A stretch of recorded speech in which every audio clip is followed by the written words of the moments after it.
विधायक रवि राणा के बंगले के निर्माण के लिए ईंट भट्टा व्यवसायियों ने 70,000 ईंटें मुफ्त में मुहैया कराए हैं। फिर भी राणा के आदेश पर राजस्व प्रशासन ने ईंट भट्टों पर बुलडोजर चलवाकर कार्रवाई की। ऐसा आरोप कोंडेश्वर मार्ग पर ईंट भट्टा व्यवसायियों ने लगाया है।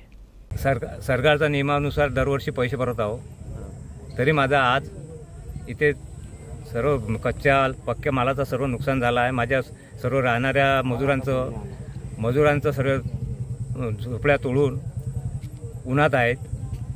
त्यांचा शासनाने विचार करून मला योग्य न्याय द्यावा। रवी भाऊ राणांनी आम्हाला सर्व लोकांना 2 लाख विटा मागितल्या होत्या।